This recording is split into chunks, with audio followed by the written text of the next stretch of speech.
Welcome to another Straight Up Tuesday tip. I'm 𝗤𝗁𝗁𝗁. With me as always is Mark 𝗬𝗁𝗁. And with us again, Jonathan Klemm. How we doing? All right. Never been better, fellas. Thanks for having me again. We are excited to have you. So you made the trip out to Roselle, so we decided to record two of these. So if you say we're wearing the same shirts, nice work, detectives. You figured it out. So, all right. So we had my architect 𝗤𝗵𝗶𝗵𝗵𝗁 on a few episodes back, 264, talking about zoning and ADUs and just what you need to do on the front end. We're going to look at this now from the construction side.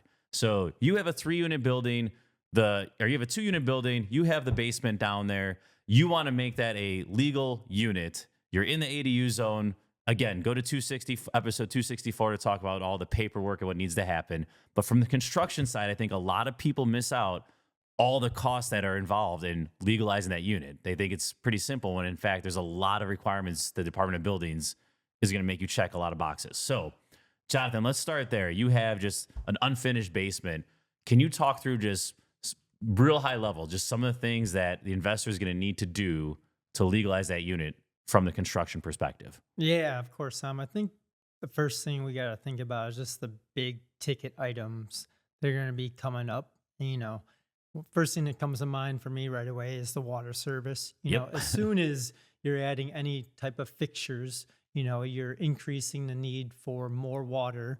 And so therefore, you know, typically these old buildings either have like 3/4 or 1 inch water service, and you're more than likely bringing it up at least to 1.5 inches in, you know, one of these 2 to 4 unit buildings. So that's typically a quick 20 to 30 grand out the door immediately, just for the water service. I think then Yeah, real quick, I just want to interrupt there. So I know because a lot of people in the burbs are like, well, I can get this done for 12, 15. And I know in different villages, you can just jet in, right? Where in Chicago, you are digging that out to the main, right?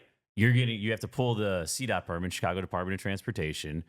If it's on the other side, you're ripping up the street. Like if the hydrants, the main's on the other side of the street, and then you're responsible for paving it all back together, right? It's an insane, and you're getting charged the tapping permit as well. So you have the CDOT permit, the right just to tap into the main. Like the admin on a loan is like $5K. So if you're in the burbs thing, I can do it for a lot less. Like it's going to cost you 25, 30K in the city. Like that is what it is. Yeah. And then another thing too is the degradation fee. Yep. So I think it's if the street has been repaved in like the last 5 years or something, you just get whacked over the head with these monstrous degradation fees that can be, you know, up to $10,000. Yeah. So just be aware. All right, but that's a huge one. Keep going. Sorry to interrupt. But yeah, no, I mean, so that's a huge one, and that's going to come up whether you're adding a basement ADU or a rear garage ADU. And, you know, so then, you know, next big ticket items coming to mind right away is electrical. You know, more than likely you're updating again the electrical service. You're adding a panel. You're going to need a new meter. And, you know, that's where a lot of the cost goes right away, is to all these mechanical and electrical and plumbing items. You know, you're going to be adding a new furnace. But I think the most important thing that a lot of people are aware of, but maybe not aware of the cost, is once they actually have to start digging down. Yep. You know, because if you don't have the right ceiling height, which I believe is about 7 foot, 7 foot 6 inches, you know, you're going to have to create the right clearance height. And that's going to a lot of time depend on how deep your spread footing is. And if your footing is only, call it 6 inches down, you can dig 6 inches down without a problem. But if you actually need 1 foot to get your clearance, now you're underpinning. And underpinning is basically when you're creating a new wall in front of that spread footing on the inside of the building, so that spread footing and wall can't kind of cantilever and turn in once you expose. What's the spread footing? Yeah, so spread footing. So basically, every foundation is going to be made up of a spread footing with a T-wall at the top. So basically, it looks like an upside down T, and the spread footing is the bottom of the T in that wall. Yeah. Is that ceiling height required throughout the whole unit? Like does it have to be a certain percentage? My understanding is there is a percentage. It's 7 foot, and then there also is a limitation on the soffit. So if you have like the soffits, I don't know what that number is, but it's still like 6'5". Or there's another number there for your soffits for the HVAC. So that you're allowed to have that a certain percentage of so I want to say it's like 6'6", for the soffit. So soffit is basically when you've lowered part of your ceiling to cover up ductwork or any exposed beams, and then it's a certain percentage of that lowered soffit area that you can cover. I don't know what it is either. It might be like 30% or 25%. One more thing on the electrical, correct me if I'm wrong. If you have most of these two flats, right, they have just 2 meters, right? And So you need 4. now You you're need going to be 3 legals adding and 2. a You're going common. to add one for the basement, and they'll require you to put one for the basement. So it's not even just adding an additional, but you're adding 2 additional services. Yeah, and you might be having to do additional electrical work now in the common area if that isn't brought up to code. And I think that's a big thing. As soon as you're opening up any walls or anything, you're just opening yourself up to making sure a lot of that entire building is brought up to standard code. It doesn't affect you usually going 2 unit to 3 unit, but like we did one going 4 to 5 or whatever it was. We had to add 2. We had to do the whole service coming in. Even like you had to update that whole service and not just the individual. From the poles. Yes. Yeah, wow. That's crazy. So as far as ceiling height goes, I've heard people try to like if I should do an exposed ceiling, can it go all the way to the top? Like it's to the bottom of the drywall or bottom of the rafters, right? Yeah, that's Okay. correct. You're going to need drywall. Like you can't leave it exposed. If you're doing everything by permits, you're not just be able to have exposed beams there. Now you can get away with that with CHA. CHA will measure it to the ceiling if you have an exposed ceiling in the basement, but which means you have an illegal unit. Or if you're duplexing down, you can keep it exposed and have that ceiling height. Side note for anyone who's doing CHA, because sometimes you're also grandfathered in, like you just have a 3 unit, even though it doesn't meet, right? Your zoning cert came back as a 3 and it's only 6'8" ceilings, but whatever, you take it. You will not pass CHA. Or if you have the duplex down and it's 6'8" or whatever, you will not get credit for the bedroom height. The bedroom height for CHA needs to be that 7 feet, whether you're duplexing up, duplexing down, or grandfathered in units. So just FYI, be aware. So not to take us off topic. Another thing just to talk about here, one of the ones I originally missed is you have existing mechanicals down there, right? The first floor unit might have hot water tank. It's got its HVAC down there. Now you want to legalize unit, you got to start moving everything around. So talk to us a little bit about just like the hassle there of what needs to happen. Yeah, really good point. Yeah, you know what you're talking about for sure. Because yeah, oftentimes that hot water heater, the furnace for the first floor could be in that basement. And then on your architectural plans, by code, now you actually have to have a common area for all of those utilities. So you're more than likely relocating those MEP systems into a common area so that the tenants on the first floor will have access to them.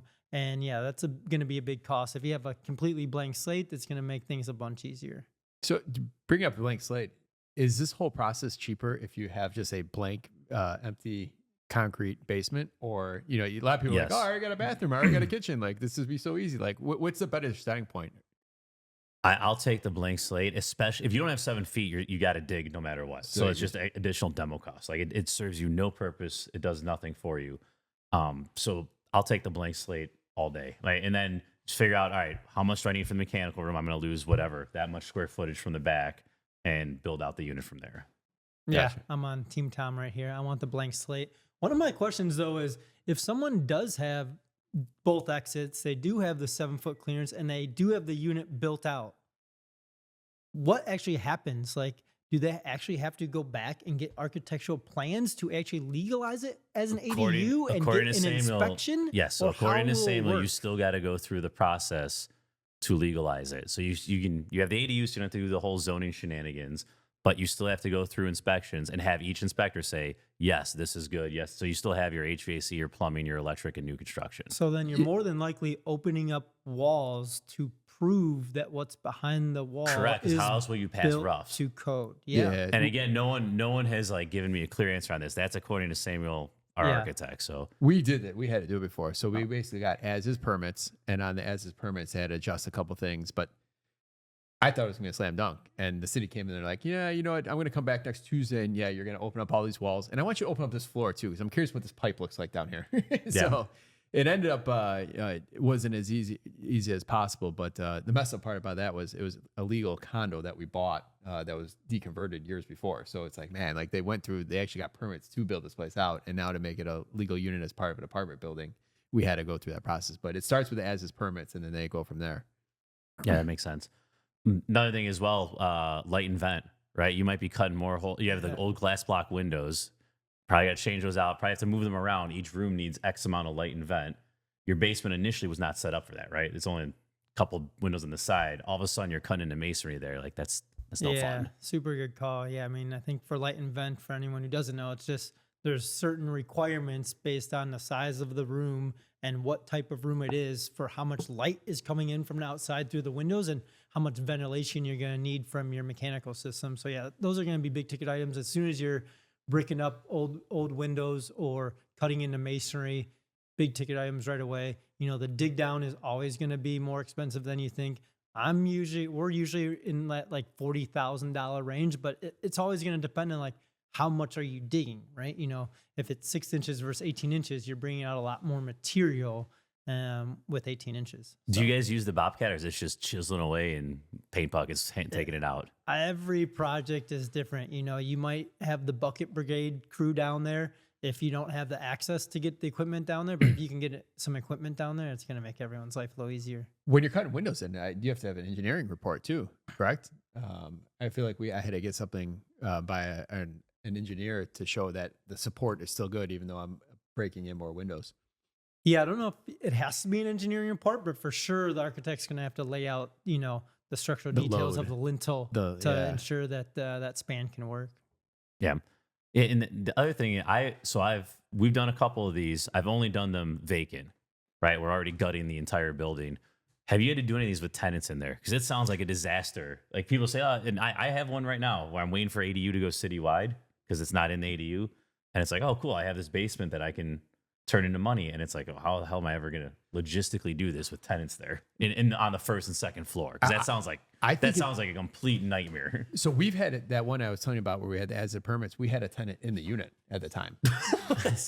But if anything, so whenever you have, I'll tell you this, it might be a tip, but like anytime you have these building violations or you have someone in a unit, like the city's that much more lenient because they never want to be on the news for kicking, as long as everything's safe, right? Yeah. You know, if something's falling down. But for that one I had to do, if anything, what helped me get away with it was that I had someone actually living there. I gave them some money. They went to a hotel during a couple different phases, but they're happy.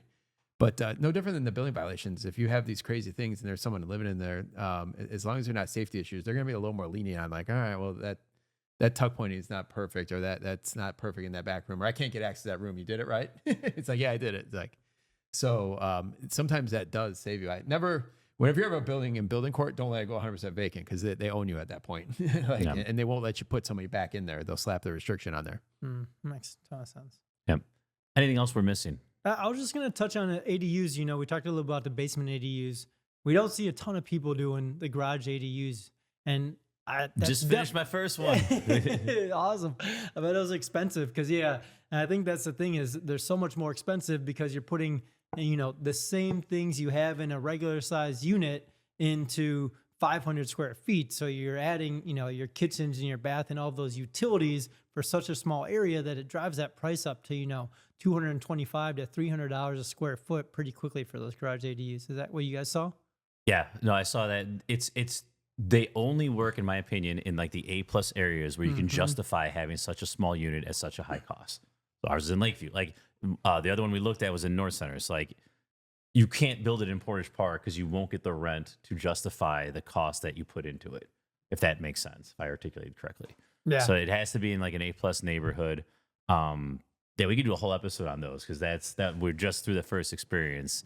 I guess the biggest thing for listeners is you can't just take an existing, you got to take the garage down because you need to add the additional support. So no matter what, you're demoing the whole thing. You're starting from scratch. So if you have a nice 2-car garage there, might not be worth it to, you can't just add on to it, I guess my point. Before we wrap up here, parking. I know you cannot eliminate parking to build an ADU. What about we're talking about, I know if going from 2 to 3 units isn't bad, but I know one time I went 4 to 5 units. I had to literally buy the lot next door to have additional parking. Like they kind of, that's where the alderman had me. Is that an issue with 2 or 3 having to add parking, or is that just something bigger with bigger buildings? I'm going off the top of my head, so this could be incorrect. But so the second, for ADU, the first, we're talking strictly ADUs, not zoning. But if you're doing an ADU and you're in the ADU zone, you do not have to add parking for that first additional unit. That second additional unit definitely has covenants, and one of them is 60% AMI or 8. Like there's a affordability covenant, and you have to add a parking spot, I believe. Gotcha. The second one has strings attached. I don't know the exact strings. The first one does not. So going 2 to 3 units or 3 to 4, whatever it is, you don't have to worry about additional parking. All right, cool. Let's wrap. That was ADUs. that was a lot Yeah, of nice packed work, guys. information. A lot of it, like, oh, we think this, by the way. We should probably firm some of that in the show notes. You're basically exclaiming, I'm giving you bad advice right now. Unverified. So, all right, cool. Ready for the Chicago Fact? Who are we playing for? All right. Sponsor, once again, Quality Builders. We're playing for Erica Rodriguez. Bought a t-shirt on our merch store. I wonder if that's Jared's Erica Rodriguez. Well, I thought you said Eric Rodriguez. I went to grade school with an Eric Rodriguez. I was hoping it was him. There's probably a lot of them. So, all right.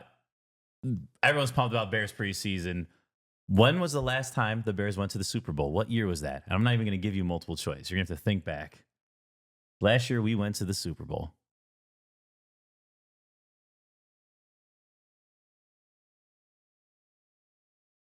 With Nice. 𝗖𝗵𝗶𝗵𝗁𝘁. I remember the day they lost that game. So try to timeline that into your Oh, life. was it 2011? No. Before that. Oh yeah, it was actually maybe 2006. Would be my guess because I was in my first year. of The last time they college. went to the Super Bowl? We were playing the Colts, right? Yeah. Correct. The Devin Hester Hester ran return. a touchdown back, and I did a keg stand. Yeah, I remember very clearly. Obviously not that. That was clear. before 2006? It's the answer is 2006. He said 2011. He said 2011 I'm first. I sorry, said I was earlier. mixing up Well, my 2011 dates. is where they went to the NFC finals. We don't talk about that They one. Yeah, lost the to Green Packers Bay. I one. remember that day.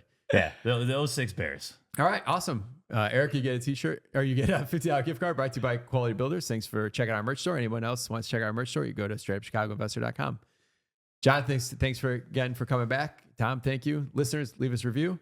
Check out our merch store, and we'll see you Thursday. All Thanks right. all. Thank you, gentlemen.